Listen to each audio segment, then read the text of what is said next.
These protests are just continuing the conversation that started in Bibb and Houston counties over the weekend. Hundreds showed up to protest the killings of 3 African Americans, but these gatherings were peaceful. Wanya Reese spoke to local leaders. Over the weekend, we saw videos and pictures of protesting turn violent in the city of Atlanta. But here in central Georgia, it was a different story. Today, I got the chance to speak with community leaders to see what peaceful protesting means for our community moving forward. On Saturday and Sunday, peaceful demonstrators protested the killing of George Floyd, Breonna Taylor, and Ahmaud Arbery. The protesters expressed their, anger and shock and dismay over what happened in Minneapolis in an appropriate way. Bibb County Sheriff David Davis said he stood in solidarity with protesters over the weekend.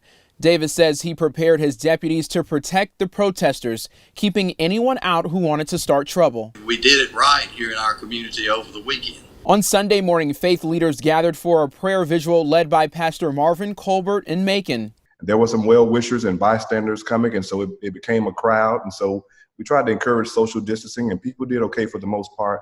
But it was a great expression of us being able to say during this time that we definitely need prayer and we need peaceful protest. Pastor Paul Little says the message of peace even made its way down Watson Boulevard. One started at Houston County High School on Highway 96, and then everybody transitioned over to the Galleria Mall. So there had to be every bit of 250, 300 young people. This was organized by a young adult, a young man. I believe it was no more than 20, 21 years old. Pastor Little hopes protests like these continue the conversation on race in America. So I think we're at a critical point in our nation's history where we really need to come together and voice our concerns in a peaceful way.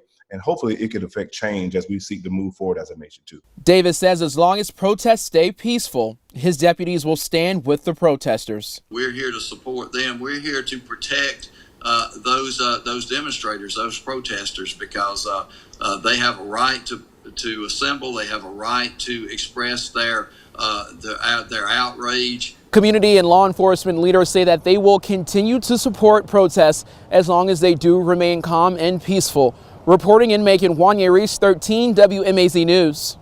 Sheriff Davis says he does have a plan in place if protests are getting disorderly, but he would not discuss the details.